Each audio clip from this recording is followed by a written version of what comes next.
Welcome back to Hannity's. We come to you live tonight from Indianapolis, Indiana. We have Senator Ted Cruz, his running mate Carly Fiorina for the entire hour.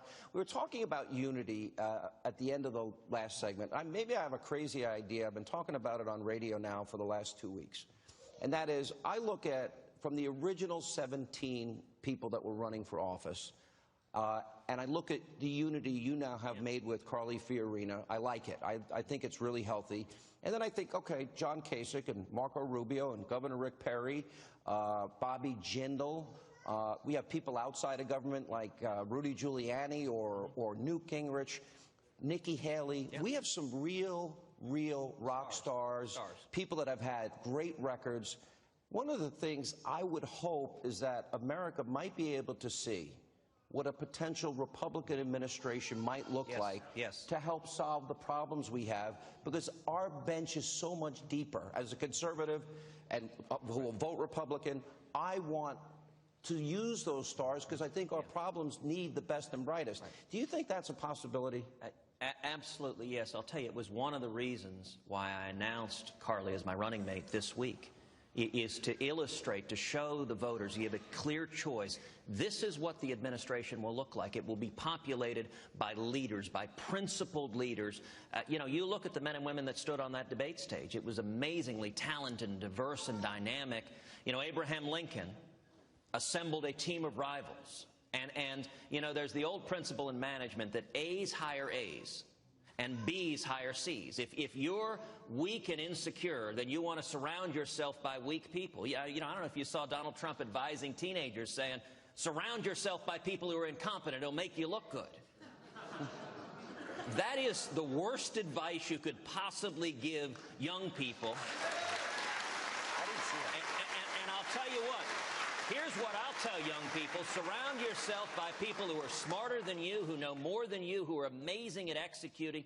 Bring together a team of stars behind a shared vision, a shared policy goal, and then we can work together to bring back jobs in this country, to defend the Constitution, to defend our freedom, and to keep us safe. That's what I intend to do as president. Carly, I want you to weigh in on this.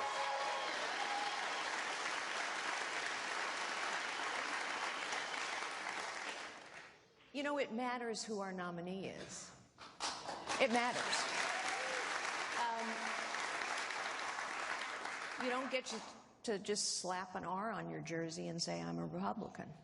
How long have we as conservatives and Republicans said, we actually need a real conservative? We need someone who will offer a real contrast.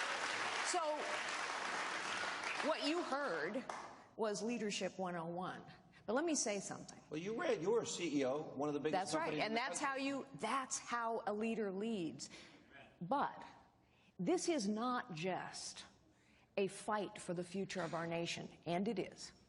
It is also a fight for the soul of our party. Do we believe in values, in principles, in policies, or do we not?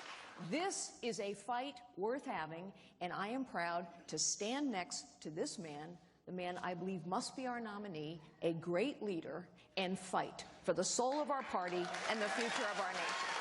Isn't it also, when you factor in radical Islam, there is a huge clash of cultures. It's also a clash for civilization itself, because there are people that are scheming and plotting planning and hoping and praying and believe that if they strap bombs on their own children and kill innocent men, women, and children, that Allah will reward them with 72 virgins. That is also a major threat that I would hope everybody would unite behind. Absolutely. And by the way, that is part of the fight for the future of our nation. Jobs are at stake. Our liberties are at stake. And I don't want to be worried about who someone's going to nominate to the Supreme Court. I'm not going to worry with President Ted Cruz. And yes, our leadership in the world, which is vital to our security here at home, is at stake. There is no doubt. But, if I may, this guy doesn't need a Washington lobbyist to write a foreign policy speech for him that he can give behind a teleprompter. This guy knows what he believes, and he knows what his policies are. and he knows what it takes to keep us safe. All right, we have some good news. The question and answer period by me is now over, and we're going to turn it over to this great audience. We are in Indianapolis with Senator Ted Cruz, his vice presidential running mate, Carly Fiorina, Hannity on the road, live from Indiana. The audience questions, they're coming up straight ahead as we continue.